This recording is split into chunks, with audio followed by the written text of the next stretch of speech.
Nós saudamos a todos com a graça e com a paz do Senhor Jesus. Amém. Estamos contentes por receber os irmãos na casa de Deus. Estamos contentes pela possibilidade de prestarmos culto ao Senhor neste dia. Antes de nós iniciarmos o culto propriamente dito, nós queremos saudar os pais e queremos parabenizá-los e dizer que a nossa oração é no sentido de que nós sejamos pais segundo o coração de Deus, que possamos instruir os nossos filhos nos caminhos do Senhor e que Ele possa nos dar sabedoria nesse propósito, para que através do exemplo, através da fala, através do ensino, nós possamos orientar os nossos filhos no caminho do Senhor. Nós vamos orar nesse instante, vamos ficar em pé e vamos orar ao nosso Deus. Em seguida, o grupo de louvor estará nos conduzindo à adoração cantada. Eu quero convidar o pastor Kennedy para vir à frente. Ele estará orando, se utilizando desse microfone, e orando ao Senhor juntamente conosco, entregando a Ele, ao nosso Deus, tudo que nós nos propomos a realizar nesta tarde e noite. Amado Pai, eterno Deus, Senhor de nossas vidas, mais uma vez estamos reunidos em Tua casa, Senhor, num dia especial, num dia em que comemoramos o Dia dos Pais. Tu, mais do que todos nós, sabe o que é ser pai, Senhor. Afinal, Jesus nos disse que Tu és o Pai de todos nós. Tu és o Pai da criação. Tu és o Pai da vida. Tu és o Pai da esperança. Tu és o Pai da salvação. Tu és o Pai da nossa redenção. Eterno Deus, queremos nessa tarde te pedir, Senhor, que continues a cuidar de todos os pais, para que possamos ser pais exemplares, ser pai cuidadoso, como Tu és cuidadoso conosco, ser pais amorosos, como Tu és amoroso conosco, ser um pai que ensina, ser um pai que deseja sempre o bem para o filho, como Tu fazes conosco, Senhor. Continua a derramar sobre todos os pais sabedoria, discernimento, para que possamos ensinar aos nossos filhos o que há de mais importante nessa vida: fazer a Tua vontade. Estabelecer em nossas vidas não o nosso propósito humano, mas o Teu propósito em nossas vidas. Porque todos nós sabemos, Senhor, e assim cremos, que o Teu propósito sempre será bom, agradável e perfeito. Recebe este culto, porque nós estamos reunidos, Senhor, para Te louvar. Estamos reunidos para realizar um culto para Ti. Recebe as nossas orações, os nossos pedidos, recebe as nossas canções, os nossos louvores, Senhor. E o mais importante, recebe os nossos corações e derrama sobre o pastor Edson, nesta tarde, sabedoria e discernimento, para que ele traga uma palavra vinda do Teu coração e utilizá-lo como intermediário para chegar aos nossos corações. Certo, Senhor, que nesse momento Tu estás aqui entre nós a nos ouvir. Permanece conosco e desde já nós Te agradecemos por tudo que já fizeste em nossas vidas, por tudo que estás fazendo e pelo muito que has de fazer. Nós Te agradecemos em nome do teu Filho amado, o nosso Senhor Jesus Cristo. Amém. Amém. Grupo de louvor, por favor. Saudamos a todos com a graça e a paz do Senhor Jesus Cristo. Amém? Vamos entoar cânticos de louvor ao nosso Deus. É com muito prazer que nós convidamos a todos que estão aqui de forma presencial e também aqueles que estão nos acompanhando de forma remota a entoar cânticos de louvor ao nosso Deus. Vamos começar cantando Cantai ao Senhor.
Glória a Deus. Vamos cantar Rio de Vida.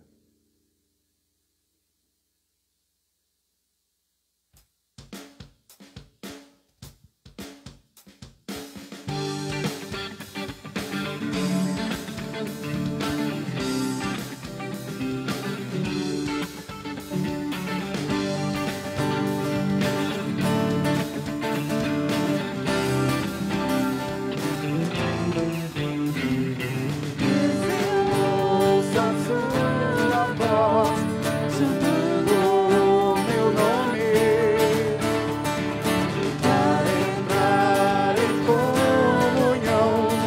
pois tenho sede e fome da tua presença. É o que eu mais quero ter, a tua presença. É o meu maior prazer, quero ter, te quero ter.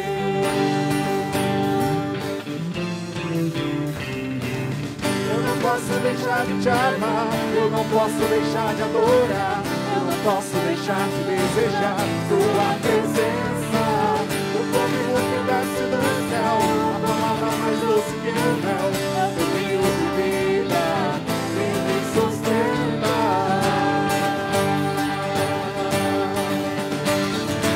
Eu te louvarei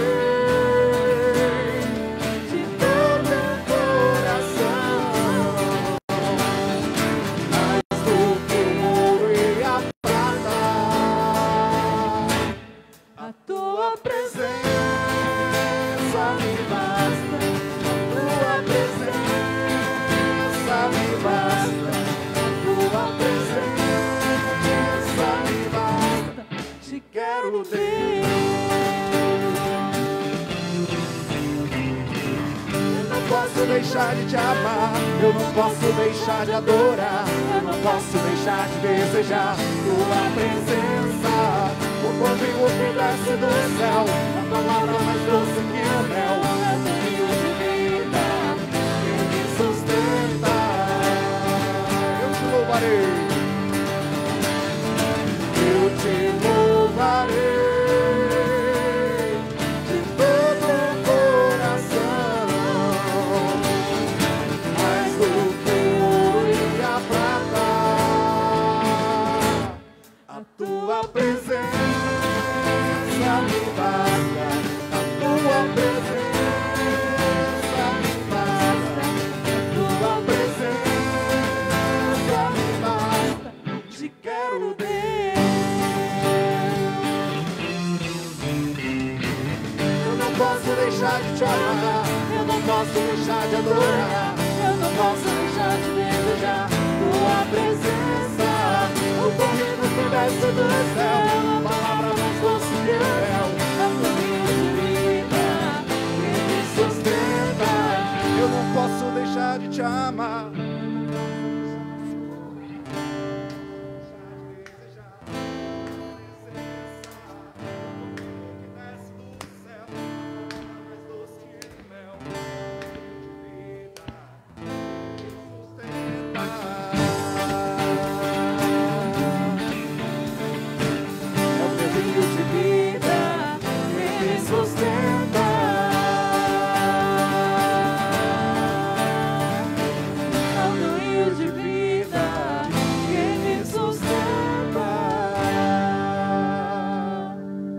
Senhor, vamos cantar os muitos nomes pelos atributos do nosso Senhor. Vamos cantar Deus forte.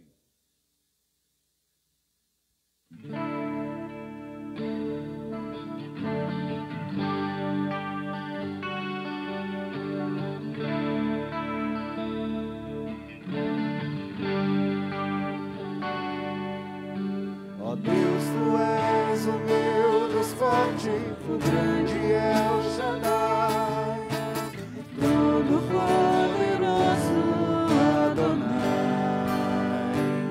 Teu nome é maravilhoso, conselheiro, príncipe da paz, Yeshua, HaMashiach, Deus Emmanuel, o pastor de Israel, o guarda de Sião, a brilhante estrela da manhã. Jesus, teu nome é precioso, meu Senhor e Cristo. O nome sobre todos pelo qual existo. Direi, Deus da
Jesus, teu nome é precioso, meu Senhor e Cristo. O amor que sobre todos, pelo qual existo. Deus da minha provisão. Shalom, o Senhor é a minha paz. Shabbat, Deus presente sempre está. É o Eliá, todo igual Jeová, meu Senhor, que cura tornador. Te secreto e Yahvé, minha justiça é. Elohim, Elohim, Deus, o controle está, meu Deus.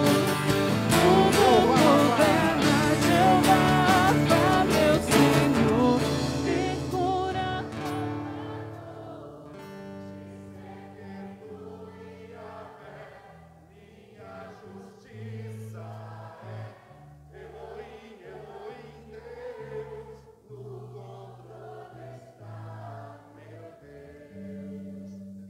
Tudo governa.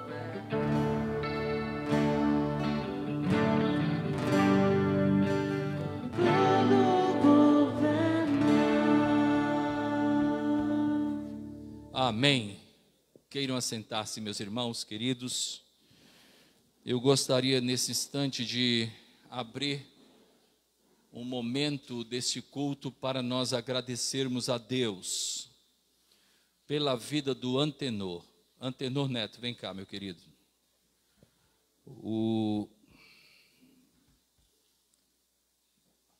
Aguenta subir aí? Aguenta.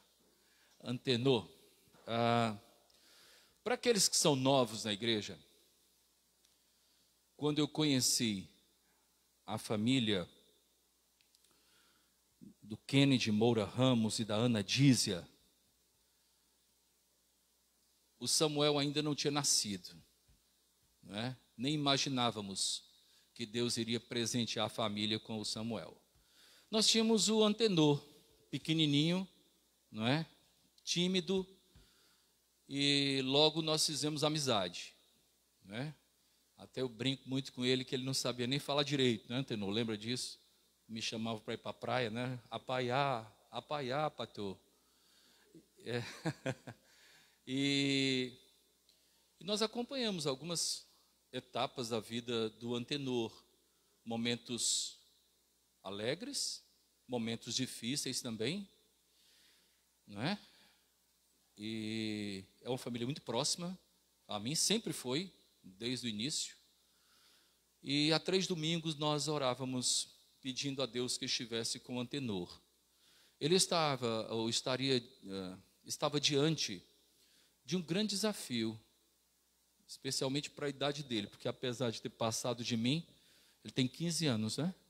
15 anos somente. E ele ia disputar o Campeonato Brasileiro de Natação, na cidade do Recife. E nós oramos e pedimos a Deus, conversamos com o pai e falávamos, independente de qualquer coisa, que Deus seja glorificado com a vida do Antenor. E assim ele passou a semana no Recife, disputando com pessoas do Brasil inteiro, com estruturas muito mais, né, muito mais preparadas, digamos assim, delegações muito bem estruturadas.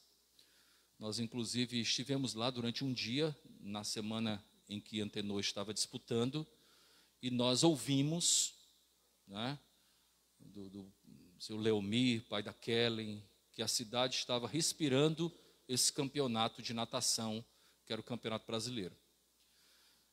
A princípio, o Antenor teve uma participação mediana. Porém, no último dia, acredito que na quinta ou na sexta, no sábado já, não é? Antenor foi disputar borboleta, né? 200 borboleta. E ele Agora eu vou falar o relato do pai, né? Ele acordou cedinho no hotel, chamou o pai. Ele estava um pouco triste no dia anterior, pela sua participação mediana. E ele então chamou o pai e disse: papai, vamos orar. E ali eles colocaram diante de Deus o que iria acontecer. Uma disputa muito difícil, o Antenor tirou o segundo lugar, medalha de prata no Brasil.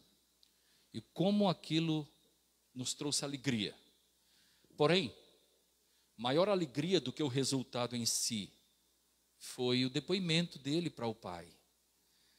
Pai, eu senti a mão de Deus comigo. Verdade ou não?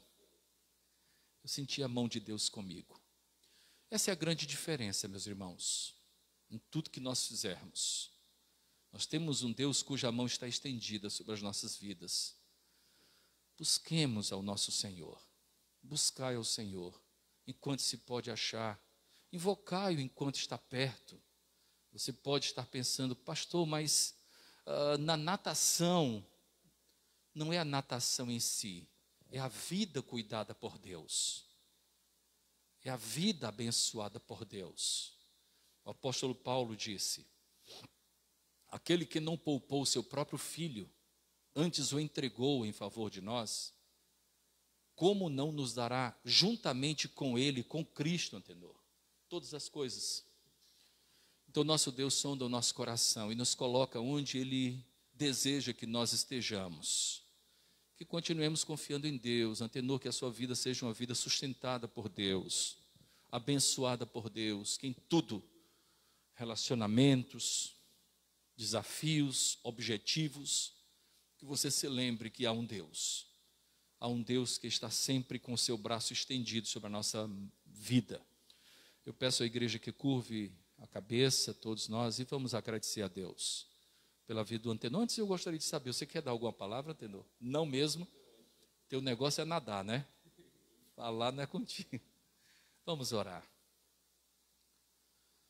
Senhor nosso Deus, muito obrigado por esse momento tão singelo que nós estamos vivendo. Momento de gratidão pela vida do Antenor Neto, Pai. Tu conheces toda a vida do Antenor. Nós sabemos que ele é um presente teu para essa família, Senhor. Nós sabemos que era praticamente impossível a chegada de um filho nessa família, Senhor. E tu deste o Antenor e em seguida deste o Samuel, Senhor. Porque tu és poderoso. Porque tu és o Deus da vida. Nosso Deus, nós agradecemos a ti pela trajetória de vida do Antenor, Pai. Obrigado pelo que ele já viveu, pelos conflitos que ele já teve, ó Deus. Certamente trouxeram mais maturidade ao teu servo, Pai. Nosso Deus, continua com o Antenor. Continua, ó Deus, habitando no seu coração, ajudando nas decisões. Ser com Samuel, ó Deus, também, tão querido, tão amado. Abençoa, ó Deus, também Samuel. Ser, ó Deus, com o pastor Kennedy, com a Ana Dízia, enfim, ser com essa família tão preciosa, Pai. Perdoa os nossos pecados, fortalece-nos a cada dia. E que em tudo o teu nome seja glorificado, Pai. Assim oramos, no nome do Senhor Jesus. Amém. Deus abençoe, servo de Deus. Vamos para frente.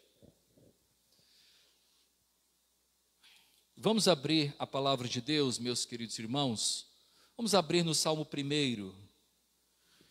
Eu gostaria de ler esse salmo, apesar de conhecê-lo bem e saber que os irmãos também conhecem bem o Salmo 1, mas eu gostaria que você abrisse, porque nós vamos ler.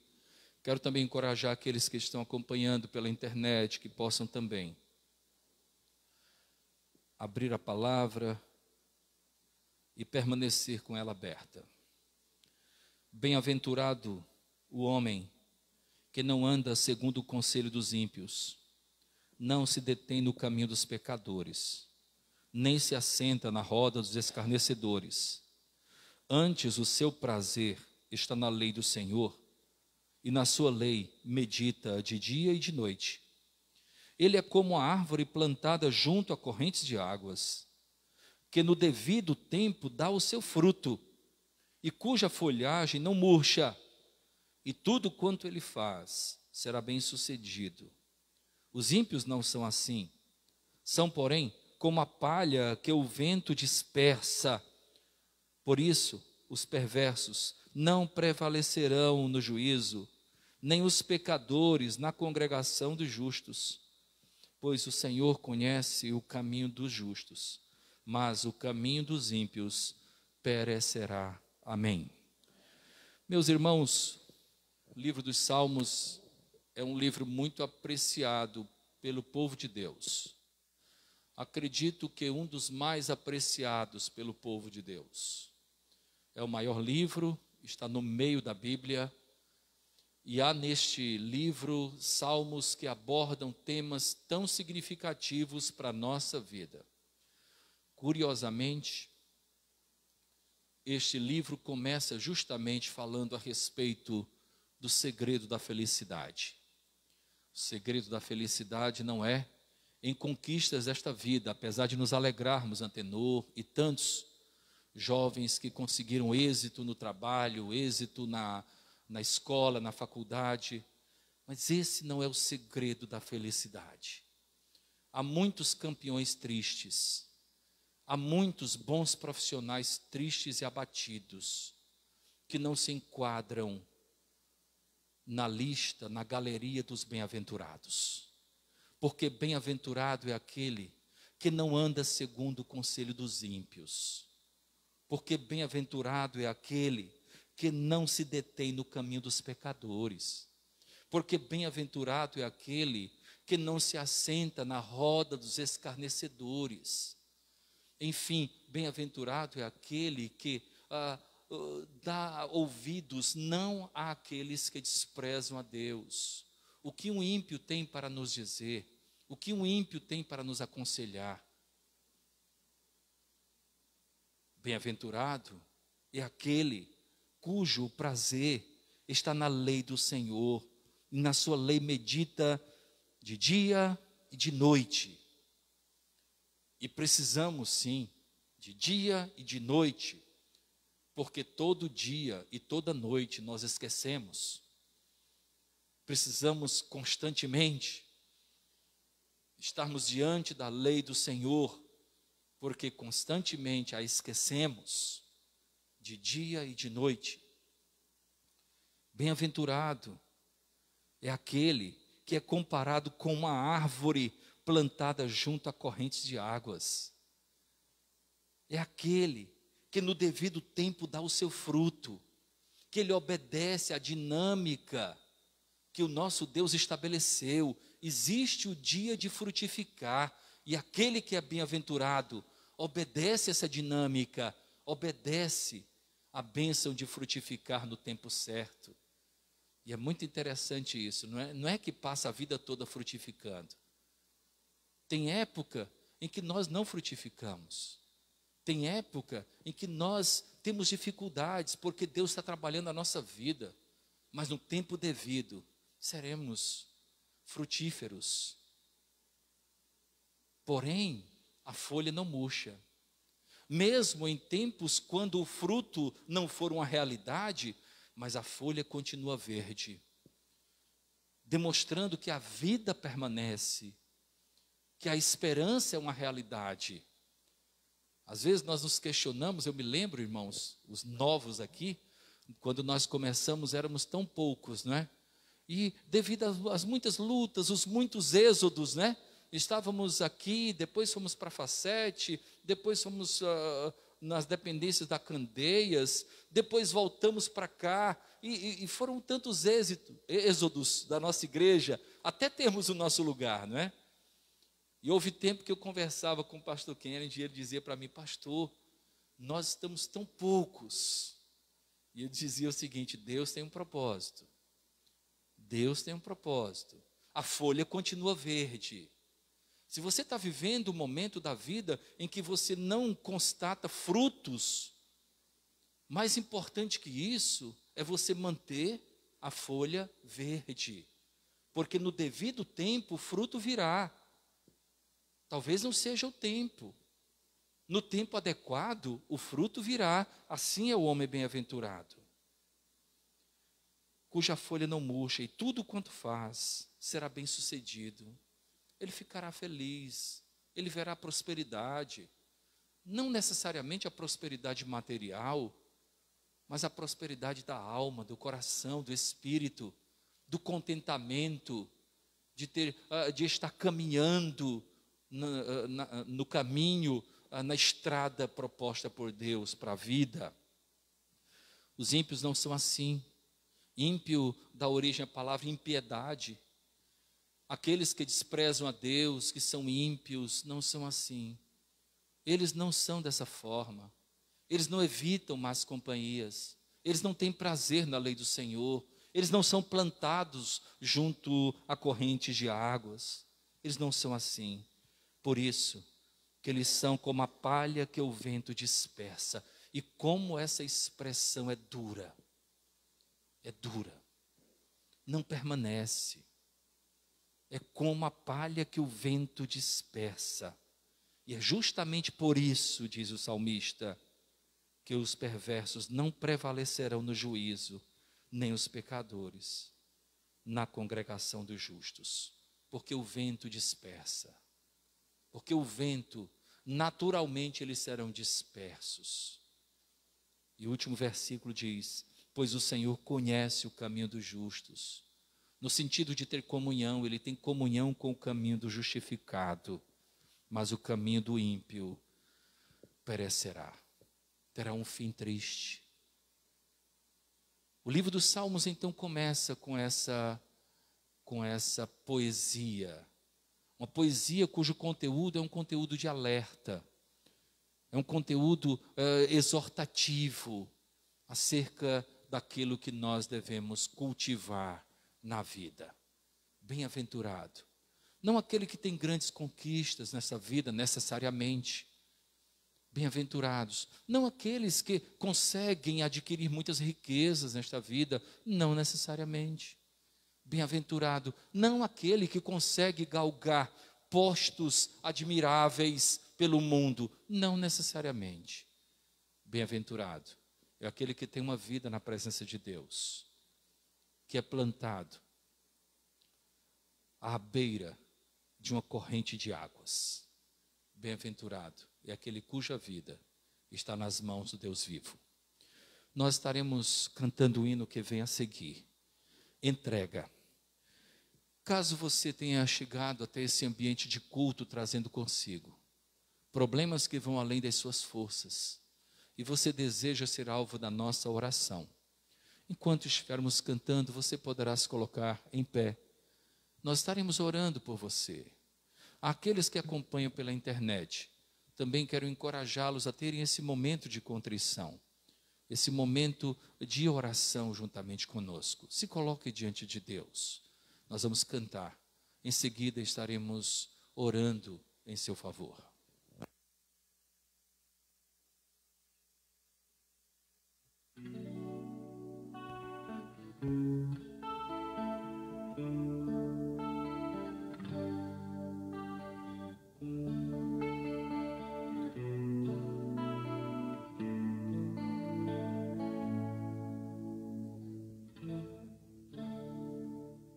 Te dou meu coração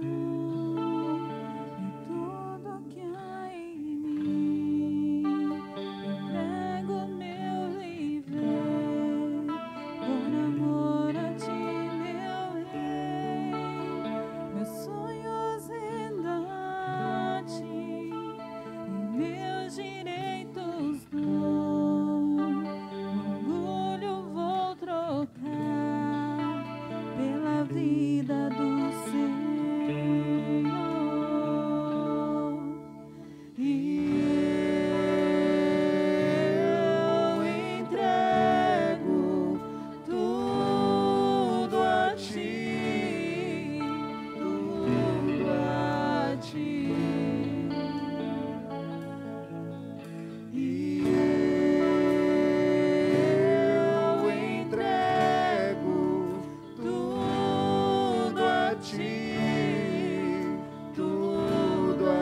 nossa canção, entrega-te, Jesus, que o mundo dá.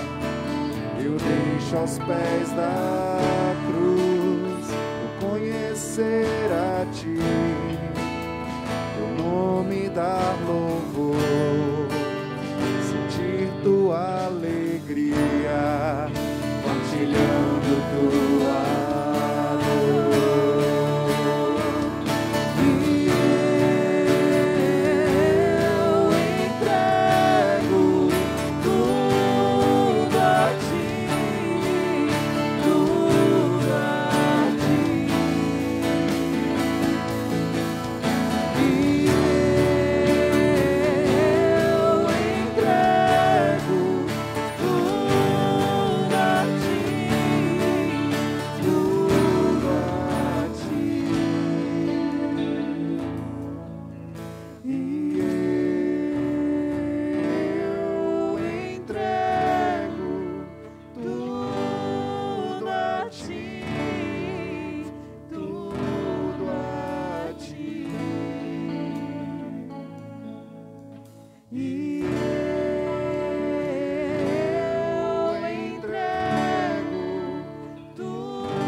Senhor, nosso Deus, nosso Pai, louvado seja o teu nome, Senhor.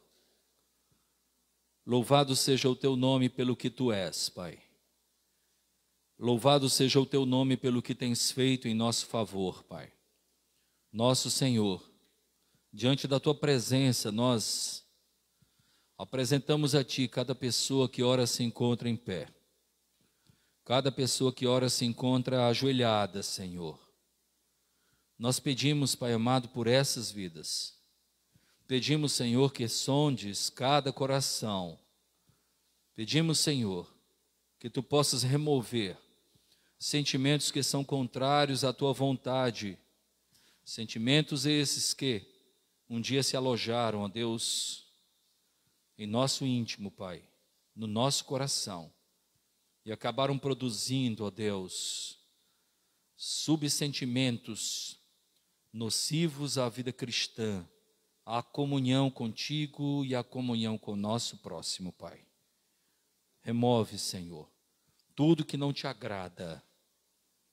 Nosso Deus, se com aqueles que estão enfermos, Pai, que tu possas estender a tua boa mão sobre cada enfermo, Senhor.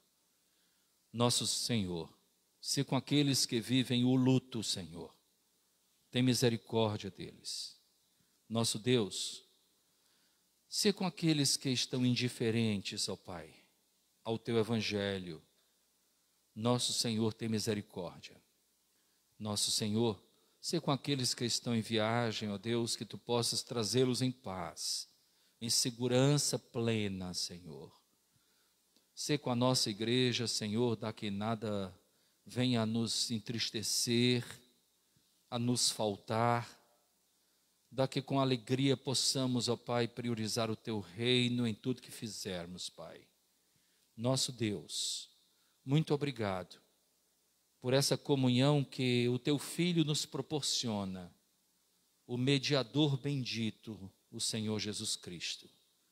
Obrigado porque Ele nos proporciona, ó Deus, esse contato contigo, Senhor, que outrora foi perdido por conta do pecado, Pai.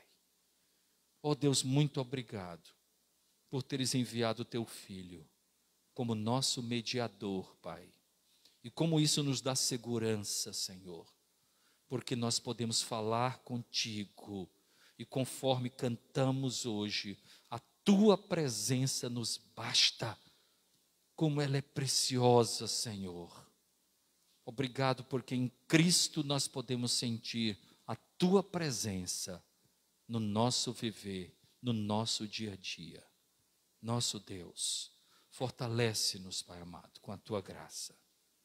Te agradecemos pela vida da nossa irmã Neia, Pai. Obrigado porque ela está conosco, Senhor, hoje. Nós sabemos das suas lutas, Pai. E nós te agradecemos porque tu tens estado com ela, Senhor. Estado com o Lima, seu marido, ó Deus, nesses dias tão difíceis, Pai, que eles vivem. Nosso Deus continua com esse casal tão querido. Ó Deus, muito obrigado pelo consolo que tens dado àqueles que tiveram perdas familiares, Pai. Muito obrigado, Senhor. Nós não podemos contar as bênçãos que tu tens dispensado sobre as nossas vidas, Pai. São incontáveis, Pai. Portanto, recebe a nossa gratidão, Pai. Mesmo sem nos lembrarmos de particularidades, nós te pedimos, Senhor, que recebas a nossa gratidão. Nosso Deus, nós te pedimos pela nossa irmã Elisete, ó Deus. Sê com a tua serva, Senhor. Abençoa a tua serva, Senhor. Nosso Deus, sê com cada família. Nos fortalece com a tua graça. Nos fortalece com o teu poder. Oramos assim, no nome do Senhor Jesus. Amém. Queiram assentar-se, meus irmãos queridos. Nós gostaríamos de dizer o seguinte: na última terça-feira nós retomamos o nosso culto presencial. Foi uma experiência muito boa, foi uma experiência muito gratificante receber os irmãos na terça-feira. Nós tivemos aqui momentos muito preciosos, né? De 8 às 9, das 20 às 21 horas. E nós queremos encorajar você, você que pode, obviamente, você que não trabalha à noite, que não estuda à noite, que não é impedido geograficamente, até porque alguns são impedidos geograficamente. Nós entendemos, na nossa igreja nós temos pessoas que não moram muito próximas da nossa igreja, e às vezes se torna difícil estar conosco na terça-feira. É justamente por isso que o nosso culto é às 20 horas, porque alguns chegam do trabalho, dá tempo ainda se organizarem para virem à casa de Deus. Se você puder, se estiver dentro da sua possibilidade, esteja conosco na próxima terça-feira, não é? Foi tudo tão bom.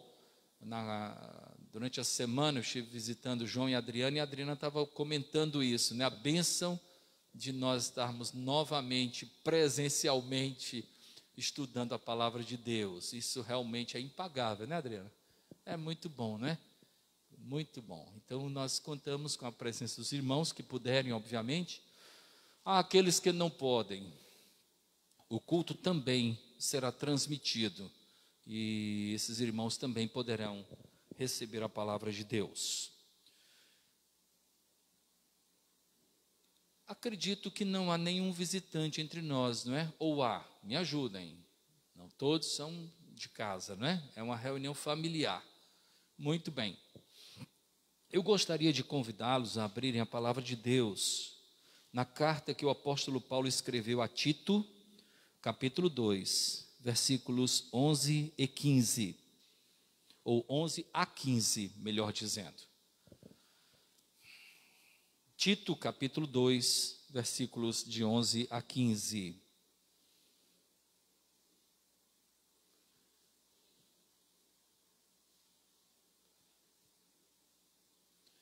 Esse é um dos textos que nós colocamos um asterisco, e o asterisco nos leva a nos lembrarmos de retomarmos o texto em momento oportuno, porque pelas minhas anotações na Bíblia, nós utilizamos esse texto há 3 anos, um pouco mais de 3 anos aqui na igreja, e vamos retomar.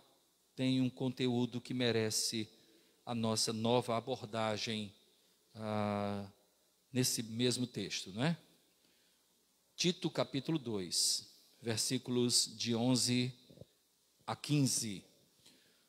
Gentilmente eu peço que os irmãos permaneçam com as Bíblias abertas e também aqueles que estarão acompanhando pela internet, para que possam compreender para que possam acompanhar a exposição da palavra de Deus.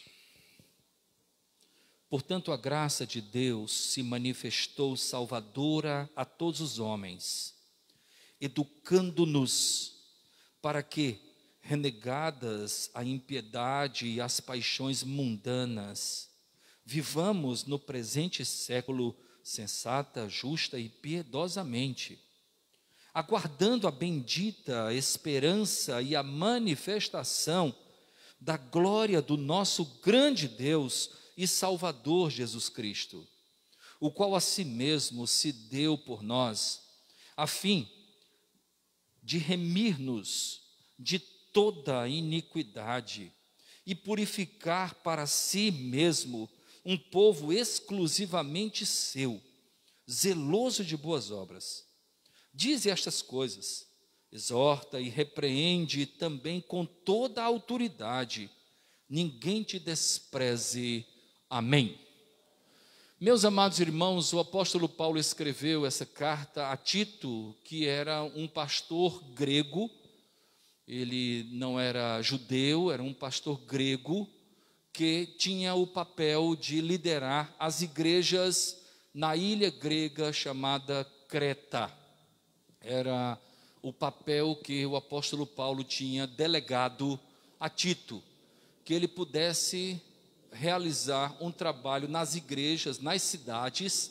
Era uma ilha, na verdade é uma ilha, não é? Mas na época essa ilha tinha algumas cidades onde haviam igrejas. E Tito então foi levado pelo apóstolo Paulo a ser o pastor naquela comunidade, não é? Ele tinha, e essa carta tinha justamente o papel de encorajar Tito a completar o trabalho que ele havia iniciado. Logo no capítulo 1, nos versículos de 5 a 9, nós encontramos o apóstolo Paulo falando especificamente isso, não é? Por esta causa te deixei em Creta, para que pusesses em ordem as coisas restantes, bem como em cada cidade constituísses líderes, pastores, presbíteros, conforme te prescrevi. E aí ele passa a dizer as qualificações de um líder, de um bispo, de um presbítero, de um pastor. Mas a carta então tem esse propósito, o propósito de encorajar Tito a completar a obra que ele iniciou lá na ilha de Creta, não é? O texto que nós lemos enfatiza os muitos benefícios da graça salvífica, salvadora de Deus em Cristo Jesus para a vida daquele que a recebe.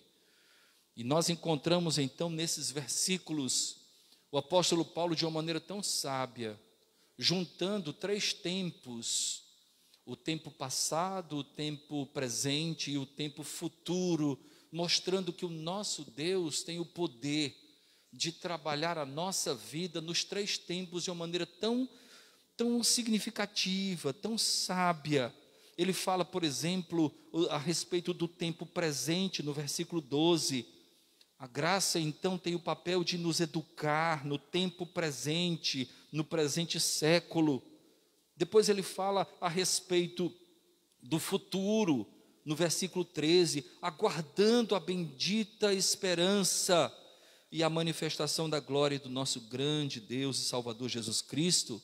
Também aborda o passado no versículo 14, dizendo: esse Jesus, no passado, ele se deu por nós, a fim de remir-nos de toda a iniquidade. E como o apóstolo Paulo tem essa capacidade de conectar os 3 tempos, ele conecta então o presente com o passado e também com o futuro. Ele encontra essa conexão bendita.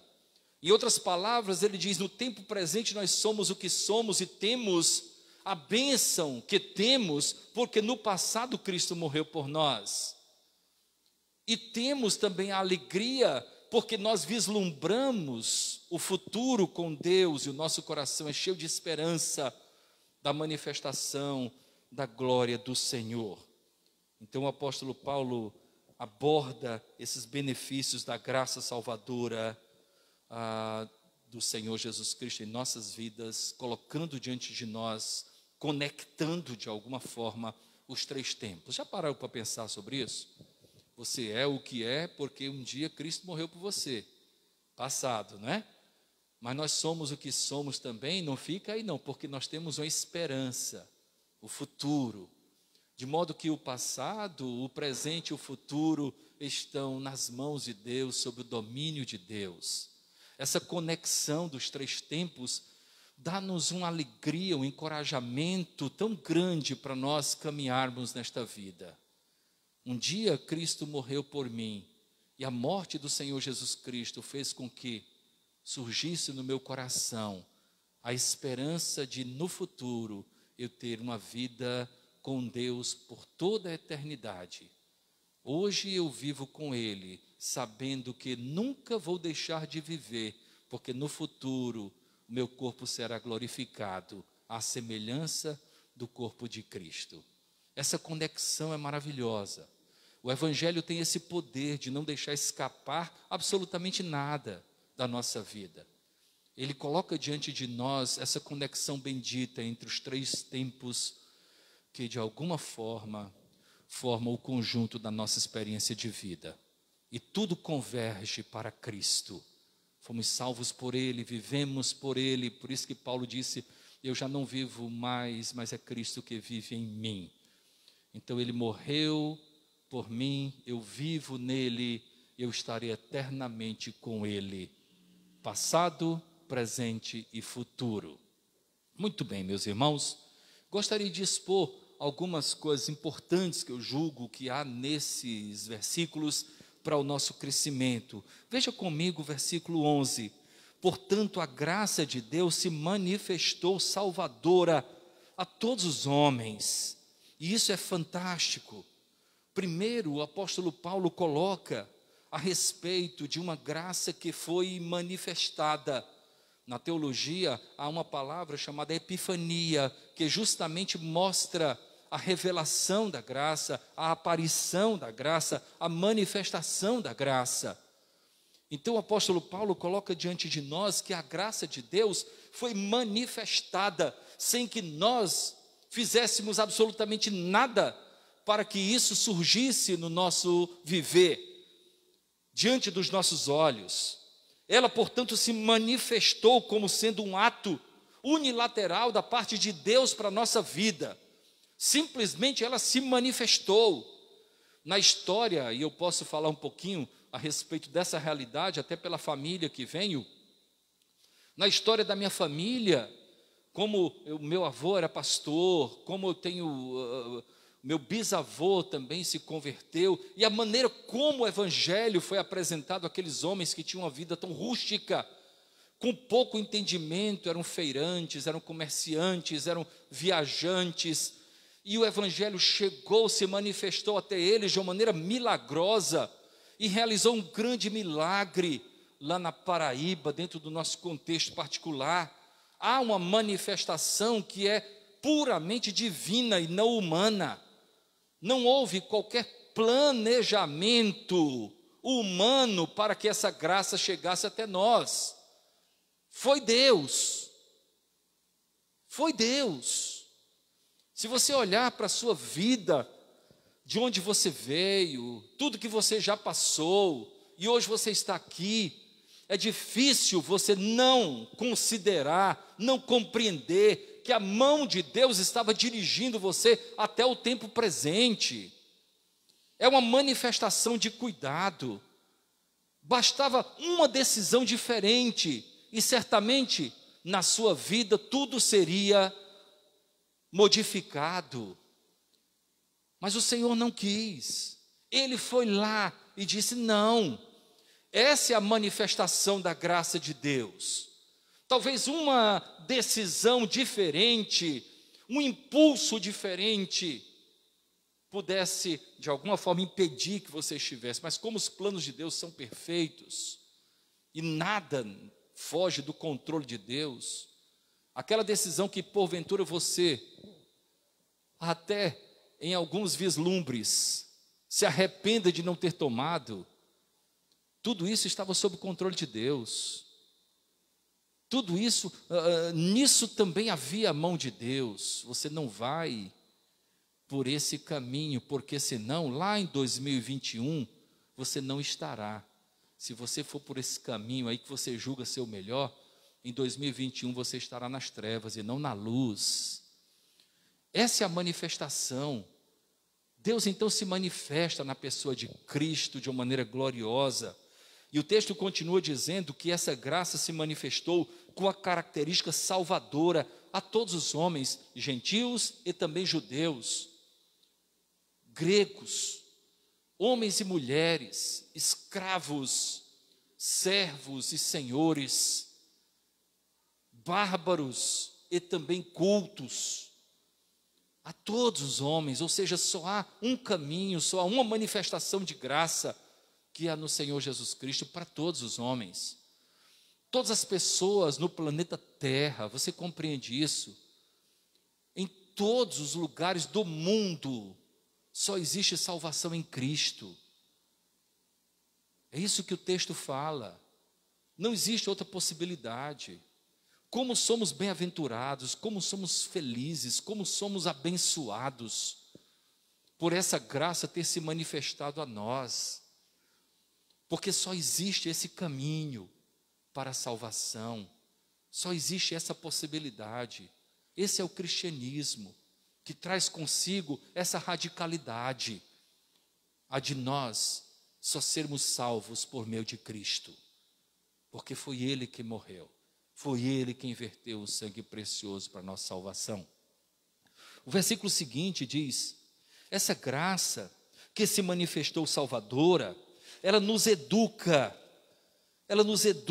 para que, renegadas a impiedade e as paixões mundanas, vivamos no presente século sensata, justa e piedosamente. A nossa tarefa, o nosso desafio, que é colocado nesse versículo 12, é o de renunciarmos à impiedade, que é a vida sem parâmetro espiritual. Esse é o desafio. O pensador russo, chamado Dostoiévski, em crítica ao pensador alemão, chamado Nietzsche, que foi uma crítica que ele fez, as pessoas atribuem, ele defendeu isso. Não, ele estava criticando Nietzsche. Indiretamente ele criticava Nietzsche, dizendo: se Deus é morto, então tudo é permitido. Essa era uma crítica indireta que Dostoiévski fez a Nietzsche. Sem vida piedosa, tudo é permitido. Sem vida espiritual, nós não temos qualquer parâmetro para decidirmos, para honrar o pai, para honrar o cônjuge, para sermos éticos, para termos uma vida sensata, justa e piedosa. Sem isso, sem Deus, sem a consideração de Deus, tudo é perdido. Então, o primeiro desafio, renunciar à impiedade, que é a vida sem parâmetro espiritual. Renunciar às paixões mundanas, que é o amor às coisas temporais do mundo presente. Você pode até admirar uma coisa ou outra, mas tenha cuidado para que você não passe a amar as coisas desse tempo presente, porque são temporais, são efêmeras, elas vão passar. Cuidado. O nosso amor precisa estar canalizado em Deus sobre todas as coisas. Paixões mundanas trazem consigo decepções, tristezas, abatimentos. E o outro desafio colocado ainda no versículo 12 é o de vivermos aqui neste mundo. E eu faço questão de enfatizar, de vivermos aqui neste mundo, um mundo corrupto, corrompido, um mundo que se equivoca constantemente nos mais diversos assuntos. É o de vivermos neste mundo de uma maneira sensata, de uma maneira justa, de uma maneira piedosa, em oposição ao que nós encontramos como relato do próprio Paulo a Tito no capítulo 1, versículo 12, e ele faz menção aos cretenses, que não eram fáceis, viu? Se você acha que o cearense não é fácil, os cretenses. Veja o que é que Paulo fala, capítulo 1, versículo 12, ele diz: foi mesmo dentre vós, ou dentre eles, um profeta que disse: cretenses, sempre mentirosos, feras terríveis, ventres perigosos. O desafio então é viver neste século de uma maneira sensata, em oposição a termos ventres preguiçosos, de vivermos de uma maneira justa, em oposição a sermos feras terríveis, de vivermos de uma maneira piedosa, em oposição àquele que vive regido pela mentira, que não agrada a Deus. São desafios colocados diante de nós no versículo 12. A graça então faz efeito na nossa vida, nos educa, nos disciplina, para que renegadas a impiedade e as paixões mundanas, nós vivamos o presente século sensata, justa e piedosamente. E como faz diferença isso? E como faz diferença isso?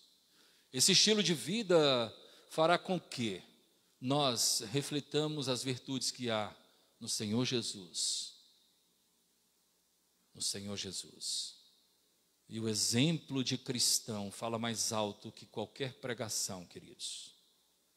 O exemplo de vida é uma pregação mais eloquente que qualquer abordagem, por mais rica em retórica que ela possa ser. O exemplo de vida. Versículo 13 fala a respeito do nosso foco. É um foco que não se limita ao tempo presente. É um foco que ultrapassa a perspectiva do tempo presente e alcança o tempo futuro.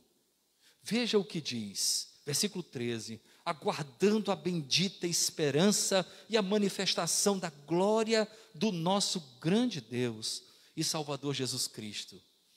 E como isso é maravilhoso, porque nós, quando vivemos sem qualquer tipo de objetivo, sem qualquer tipo de esperança, nós tendemos a viver de uma maneira entristecida. A vida cristã, ela sempre é renovada pela esperança. Você pode observar que a palavra de Deus fala a respeito de um relacionamento entre Deus e nós, que obedece uma dinâmica renovada. As misericórdias do Senhor se renovam a cada manhã, grande é a sua fidelidade. Nós encontramos inúmeros textos que falam a respeito dessa dinâmica. Parece que quem está em Cristo sempre está se renovando em fé, em esperança, em glória, em graça, em misericórdia. Porque a nossa esperança não se limita ao tempo presente. Do contrário, e essa colocação de Paulo, quando escreveu aos Coríntios, é fantástica. Ela diz: olha, se a nossa esperança em Cristo se limita aos dias que passamos aqui, nós somos os mais infelizes de todos os homens, porque a falta de perspectiva produz infelicidade. A falta de esperança nos produz infelicidade. Você pode observar o comportamento humano, sempre tem algo a fazer. Eu quero construir uma nova casa. Eu quero melhorar a minha. Eu quero fazer novas viagens. Eu quero isso, eu quero aquilo. Sabe, porque nós não conseguimos nos acomodar. Por quê? Porque nós não estamos no nosso local permanente. Enquanto eu não estiver na casa de Deus, na presença de Deus, eternamente, eu viverei sempre essa inquietação que é natural do ser humano. como temos essa esperança, nós não somos infelizes. Mas aqueles que vivem somente para essa vida, não conseguem a felicidade plena. Eu sei do que estou falando, não é só por estudos teológicos. É pela trajetória de 30 anos pastoreando e conversando com pessoas e ouvindo pessoas que conseguiram tudo que a vida pode lhe proporcionar, no entanto, são tristes e infelizes, porque não têm fé, porque se limitam a esses dias. Nós aguardamos a bendita esperança e a manifestação da glória do nosso grande Deus e Salvador, Cristo Jesus. Nós vivemos aguardando essa grande bênção. Todo dia eu espero Jesus voltar, meu irmão. Todo dia. Amanhã, novamente, será que Jesus volta hoje? Se voltar, glória a Deus. Se não, vamos continuar aqui, nos santificando dia após dia. Porque nós vivemos essa esperança bendita. A igreja não é uma entidade social, ela é uma entidade espiritual que prega a fé, a esperança, o amor verdadeiro, vivenciado, o amor como sendo um verbo a ser conjugado. Eu amo, tu amas, ele ama, nós amamos, vós amais, eles amam. Precisamos formar um grupo de pessoas de fé, que possamos investir acima de tudo na vida espiritual dos nossos filhos, na esperança, anunciando a eles. Se você não fizer, se eu não fizer, o mundo não vai fazer não, muito pelo contrário, vai conspirar contra. Ele vai dizer constantemente que a fé cristã é alienação. A perspectiva futura é uma realidade na vida do crente, na vida do que crer. Essa perspectiva, nós aguardamos a bendita esperança. Às vezes me decepciono com um, com outro, me entristeço com alguma coisa e tal, mas a minha esperança não está nessas coisas que eu vivo. A minha esperança está na eternidade com Deus. Então eu vou aqui enfrentando um dia feliz, outro dia um pouco triste, mas com a fé firmada no Senhor, sabendo que o meu amanhã está garantido pela cruz de Cristo. O versículo 14 também nos ensina. No versículo 14, nós observamos o apóstolo Paulo olhando para o passado como sendo um ato histórico da redenção e apresentando o fundamento da posição cristã. Veja o que Paulo diz, versículo 14: o qual, Jesus Cristo, a si mesmo se deu por nós, a fim, no objetivo de remir-nos de toda iniquidade. O que é remir? Libertar da redenção. Remir-nos de toda iniquidade e purificar para si mesmo, um povo exclusivamente seu, zeloso de boas obras. O Senhor Jesus Cristo se deu por mim nesse propósito. Primeiramente, de me libertar, me deu redenção da iniquidade. Depois Ele me purificou para si mesmo, porque Ele quis que eu fosse exclusivamente dEle e que eu pudesse, por meio das boas obras, refletir a graça bendita do Senhor Jesus. Lá em 1 Timóteo capítulo 2, versículo 6, nós encontramos: Cristo se deu em resgate por nós. Em resgate por nós. Nós tivemos que ser resgatados.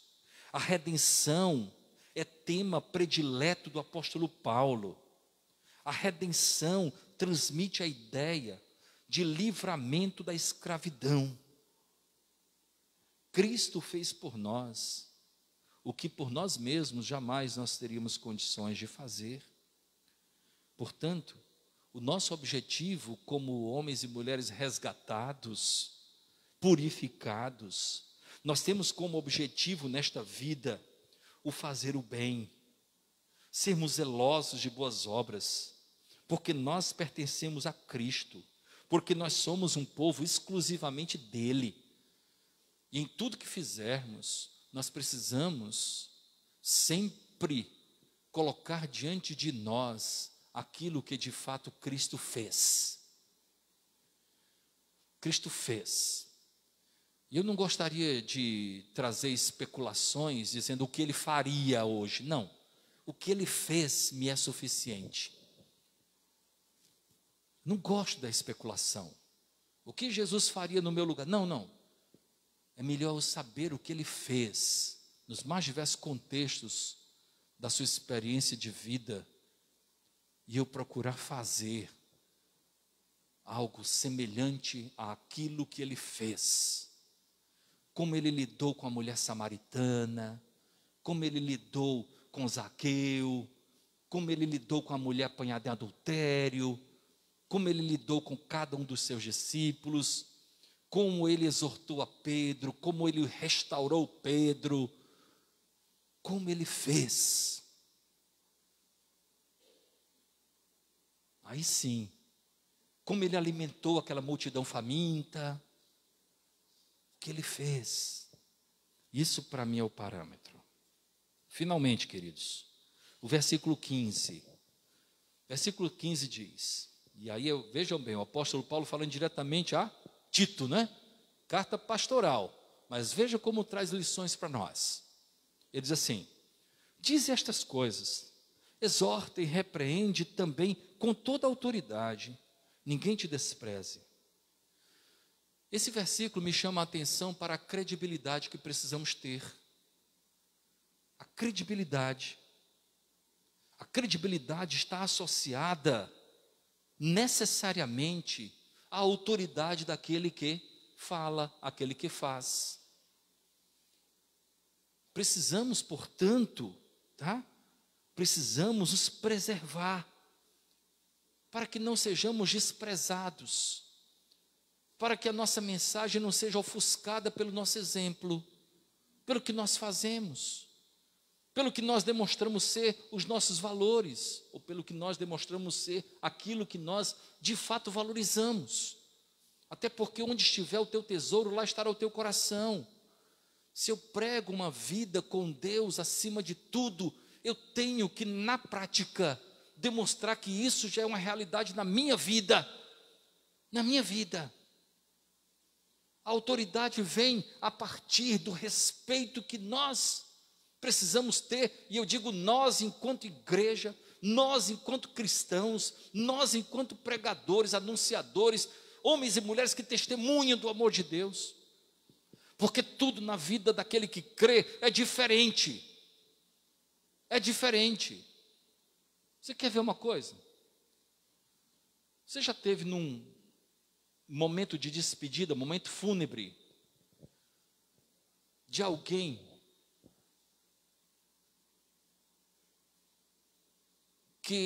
cuja família não teme a Deus? Eu já tive. Quanto desespero, quanta falta de esperança, por falta do conhecimento do amor de Deus, do sacrifício vicário, do sacrifício substituto, nada sabem, portanto parece que tudo se acabou ali. Já o culto fúnebre, o momento de despedida de um servo de Deus, cuja família teme a Deus, é um momento de gratidão, é um momento de adoração, quando a saudade fica, mas a gratidão a supera, mas a percepção de que ele está com Deus supera em muito a força da saudade, que nós temos, naturalmente temos. E existem muitas outras coisas. A ascensão profissional, por exemplo, de um ímpio, tá? E a ascensão profissional de um servo de Deus. Quanta diferença! O declínio de um ímpio e o declínio de um servo de Deus, quanta diferença! A enfermidade, quando nós passamos, e tribulações, enfim, que temos, porque todos nós temos. Mas como é diferente? Por quê? Porque podemos dizer, como Davi disse: ainda que eu ande pelo vale da sombra da morte, eu não temerei mal algum, porque tu estás comigo. Essa declaração e o testemunho de que isso é mais que uma expressão verbal, essa declaração e o testemunho de que isso é verdadeiro, é mais eloquente que qualquer pregação, meu irmão. Nas dificuldades, eu sei que Ele está comigo. No vale, eu sei que Ele está comigo. Na vitória, eu sei que a sua mão esteve comigo. Quando eu caí, quando eu fui desempregado, quando eu adoeci, eu sei que Deus estava comigo e Ele há de me ensinar algo a respeito desse momento de sombras que eu vivo. E quando eu cresço também, eu sei que Deus tem um propósito para isso também, porque em tudo o seu nome merece ser glorificado, no ganho e na perda. Que acima de tudo possamos ter essa visão. O apóstolo Paulo, quando falava a Tito, falava a respeito desse tipo de autoridade. Não é a autoridade do grito, é a autoridade espiritual, é a autoridade do testemunho. Exorta, repreende com toda a autoridade, que ninguém te despreze. Se nós dermos cartas para o inimigo, ele vai ter cartas para nos desprezar. Mas se nós vivermos na presença de Deus, o nome do Senhor será glorificado por meio da nossa vida, em toda e qualquer circunstância. Meus irmãos, a graça de Deus se manifestou. Ela se manifestou salvadora. Ela se manifestou trazendo consigo uma conexão entre o passado, o presente e o futuro. Ela se manifestou calando o nosso coração com a esperança bendita de que vivemos hoje e também viveremos eternamente na presença de Deus. Honra, glória e louvor sejam dados ao nosso Senhor. Amém? Nosso Deus, muito obrigado por Tua palavra, Senhor. Que essa palavra possa encontrar lugar no nosso coração, Senhor. Nosso Deus, que possamos ser mais que ouvintes, que possamos ser praticantes da Tua palavra, Senhor. Oramos assim, no nome do Senhor Jesus. Amém. Vamos ficar em pé, meus irmãos queridos. Vamos cantar esse belo hino. Foi na cruz. A julgar pelo ensaio do grupo de louvor, vai ser muito bem cantado, para a glória de Deus. Esse hino é um hino belíssimo, é um hino que testemunha acerca da bênção da salvação que temos. Nós estaremos cantando nesse momento de consagração. Se você trouxe o seu dízimo, a sua oferta para o sustento da casa de Deus, para que possamos também continuar sendo bênçãos nos ministérios que nós apoiamos. Então você poderá durante o hino vir à frente e consagrar em forma de culto parte daquilo que Deus tem lhe dado. Vamos então cantar e vamos consagrar ao Senhor parte daquilo que bondosamente, generosamente Ele tem nos dado.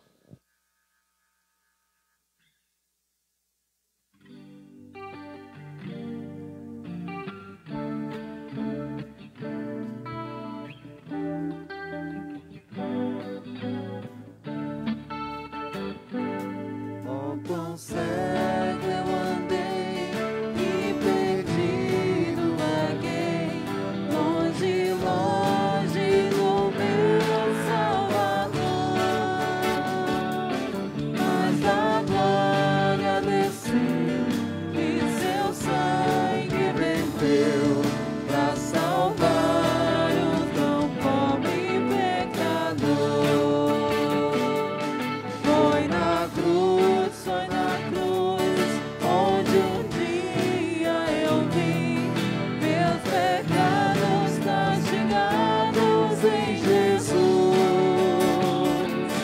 Foi ali pela fé que meus olhos abri e agora me alegro em sua luz. Eu ouvia falar dessa graça sem par que do céu trouxe o nosso Jesus. Mas eu surdo me fiz, converter e não quis ao Senhor que por mim morreu na cruz. Foi na cruz, onde um dia eu vi meus pecados castigados em Jesus. Foi ali pela fé que meus olhos abri e agora me alegro em sua luz. Oh, que grande prazer inundou o meu ser, conhecendo esse tão grande amor. Elevou meu Jesus a sofrer na cruz pra salvar o tão pobre pecador. Foi na cruz, onde um dia eu vi meus pecados castigados em Jesus. Foi ali pela fé que meus olhos abri e agora me alegro em sua luz. Foi ali pela fé que meus olhos abri e agora me alegro em sua luz. Amém. Louvado seja o nome do nosso Senhor. Nós queremos desejar a todos uma semana na presença de Deus, experiências com o nosso Senhor. Na terça-feira estaremos às 20 horas aqui na casa de Deus, em estudo bíblico, e contamos com a presença daqueles que puderem vir. Estaremos dando continuidade ao estudo na primeira epístola de João. Nós vamos orar nesse instante e receber a bênção apostólica e assim estamos despedidos. Eu só gostaria de dizer o seguinte: nós estamos hoje iniciando uma nova semana. Hoje é o primeiro dia da semana, né? Por isso que às vezes eu corrijo alguns irmãos, né? Domingo não é final de semana, domingo é início de semana. E nós iniciamos a semana dando graças a Deus. Na sua casa, domingo é o dia da ressurreição, domingo é o dia do Senhor. Durante a semana, caso você tenha que tomar alguma decisão, não a tome, antes de saber o que Deus pensa a respeito da decisão que você tem que tomar. Porque todas as coisas precisam ser colocadas diante de Deus. Os caminhos do Senhor, os seus pensamentos, são mais altos que os nossos pensamentos e caminhos. Recebamos a bênção apostólica e em seguida estamos despedidos. Que a graça do nosso Senhor e Salvador Jesus o Cristo, que o amor de Deus, o nosso eterno Pai, que a comunhão e a consolação do Espírito Santo de Deus estejam conosco hoje e sempre. Amém. Queiram assentar-se, meus irmãos queridos.